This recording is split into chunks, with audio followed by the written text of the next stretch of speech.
Dude, it's been a long time since I posted a video, but today I'm excited to share with y'all my process of building a chicken coop and a chicken run, and just sort of my first experience with doing that and with getting chickens and taking care of chickens. It's not a video on composting, so sorry if you're disappointed, but it has to do a lot with composting because we're going to create a very nutrient-rich feedstock for our compost piles here. We're just getting our piles started here, and I'm excited to get that feedstock going in there and create it into some good compost that we can use in our garden. So what I'm going to do in this video is I'm going to show you where my process, my personal process for designing and constructing a effective chicken coop. I had a budget of about $300. That's about what I saw a lot of these smaller coops going for. But those smaller coops, if you go out and buy them, they're pretty cheap. You don't get to custom build it, custom design it to something that's quality and that's going to last and you know is going to last. So that's what I did. I went out to Menards, used all the rebate money that I got accumulated when we were renovating our house, and I got basically $300 worth of materials. And that's what I'm going to use along with a couple of things that I had laying around. But yeah, really, I think it's going to be pretty good. So I'm going to show you my process from design to construction. So giving you a little look into what my process looks like. First thing that I did is I sketched out basically a simple drawing of what I want the coop to look like. So, that's the chicken coop right there that I sort of was planning on designing. I did some research, watched some videos, and then I created a basic materials list. So I got all my materials. This is the chicken run. So some of the materials I'm working with, I'm just using normal lumber, some 2x4s, 8-foot long 2x4s. I think I got like 10 of them. And then I'm using, I don't have a truck yet, so I could only fit 2-foot by 8-foot boards in my fiance's vehicle. So that's what we went with. I would have probably gone with some different dimensions for the plywood, but it works out. I got 6 sheets of plywood, 2-foot by 8-foot plywood. And then I found these on clearance, these metal roof sheets. So I'm gonna use that for the roof, potentially some of the siding. I got enough so that I can do it for the siding if I need to. But those were $8 a pop, so I was like, that's a pretty good steal. So I just got as many as I could, basically. Then I got a bunch of hinges. These are some hinges I had laying around, but then I just went out and I bought a bunch. I'm trying to minimize trips to the store. I think that's the ideal goal, is minimize trips to Menards. Then I got some basically roofing screws, and like that'll work for the roof.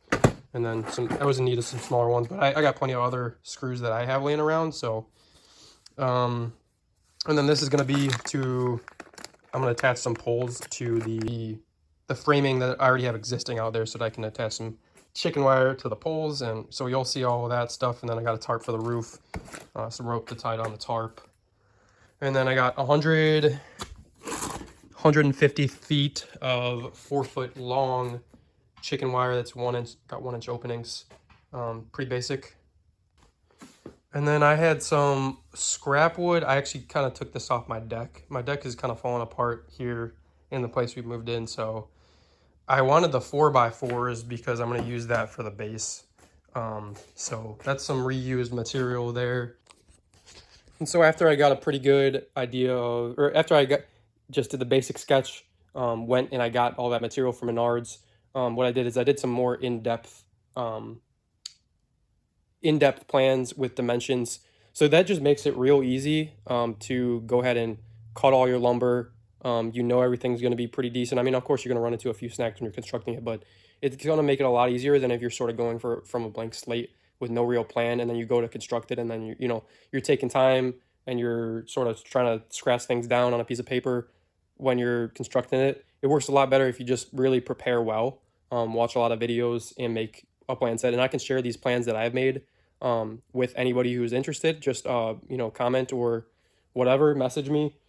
And I think we're going to go ahead and get started on the construction. So, yeah, take some videos of me doing a little bit of construction. Won't focus too much on it, but I might give some tips for that stuff. And then we'll see you when this thing is up and running. My fiance went and picked up 4 chicks from the store today. So we are locked in and we are doing this thing. So I'm excited about it. And so, yeah, we're going to start off with 4, and we will have the capacity to have up to 12. So we'll definitely be adding some chickens in there. but we'll see how the 4 go when we start off. So yeah.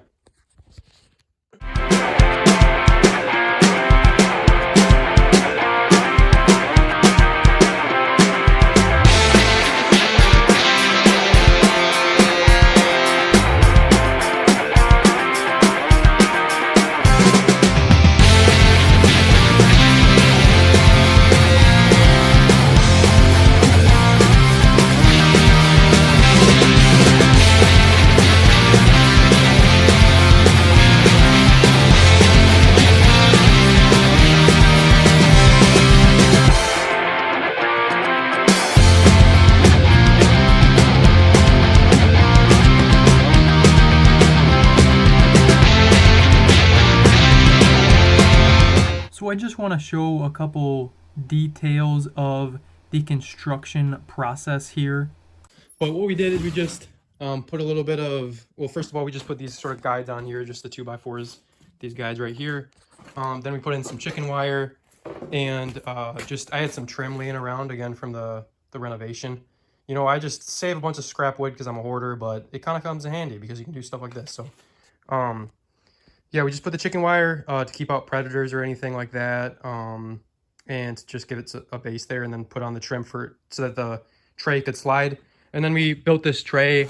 I just had a bunch of scrap wood, so that this tray is going to be basically the base of the whole coop, which we'll put the bedding on and which the chickens will sort of poop on. So I didn't want to do it fancy. I didn't want to make it out of sort of nice plywood. If you just have any scrap wood laying around, that would work for this type of a tray. But yeah, we'll sort of take this thing in and out so that we can clean up, and it'll sort of just work as what the chickens will walk around on inside the coop. I just wanted to show some details on the nesting boxes. I just want to show you my design and what I came up with. I think it's going to work pretty well. So this is the nesting box in progress. So as you can see, we framed out the base of the coop, and then I framed out the base of the nesting box there. You know, just a box square frame, screwed it into the frame of the coop, and then put plywood over top. And that's going to be about flush with our tray that all the hay and stuff is going to sit on for the birds in the main compartment. And then, yep, I just sort of boxed this in with studs. And then what I did was I created these 3 compartments here with these 2x4s that I split in half, and then I created the 1/2-inch slits in the 2x4 so that I can slide these dividers right inside. You don't need any glue or anything. They just slide right in, and then once everything's all built and secure in there, those things won't be coming out. So they'll be good in there. So I think this is a pretty cool design, and what I'm going to do now is I'm going to put a 6-inch, maybe 5 or 6-inch little wall in the front. So just enough room for them to get in the nest, but enough room to give them some privacy. I know the chickens, they really like privacy. They want it to be dark and private and all that when they're laying their eggs. That's what I gathered from doing some research on it. And then the next thing I'm going to do is just start putting the siding on. So I'm going to put the siding on these nesting boxes, and then the siding on the main frame. So I will check in after that. One thing I wanted to point out here is that, you know, just the way I'm doing it, you know, this is the first time I'm building something in this chicken coop, and I'm just sort of experimenting, but the way I'm doing it, I put the plywood sides 1.5 inches high of the studs, the frame of the coop. And the reason I'm doing that is because I'm going to cut out a couple slots where I'm going to have the frame for the roof come in.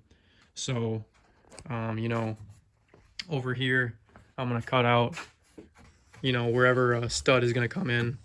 I'll cut it out here, and that way the stud can sit right here, and then the roof will be flush with the top of this. And then, you know, so it's not leaving that gap of air. All right, so she's coming together. We got all 4 walls on her. So just, I've already shown you the side with the ventilation here, but we just got the front wall on here with the opening for the Coop entrance. That was pretty easy. This side was a little bit more difficult to figure out here. We have 2 opening doors, and the reason I'm doing that is I want to be able to clean it out real good, and I want to be able to basically easily access it, potentially get inside it if I need to. But this way, this whole door basically opens up here. I could have done it in one piece if I had sheets of 4x4 plywood, but I had 2 sheets of 2x4 foot plywood. So that did make it a little bit more difficult. So we did 2 different doors. And you'll see what I do. I'm just going to make some latches for it. And basically the top door will have to open up first, and then the bottom door can open up. It all fit together pretty nicely. I think it's going to work out well. Yeah, and just some details like the multi-tool really comes in handy for, you know, just things like this, cutting in where the hinge would have hit the stud, stuff like that. Yeah, it's coming along. So I didn't take a video on getting that metal siding on, as well as all that just white trim that I did. Those were all just sort of more aesthetical things, and I felt like they were kind of rudimentary and basic. But those did really tie everything together, so I just had a couple pictures of what that sort of turned out like. But then we just brought everything outside, got that run put together, and I think it worked out pretty well. So now I'll get into some of my experience after having this installed in my yard, and what are some of the lessons that I learned while having this thing installed.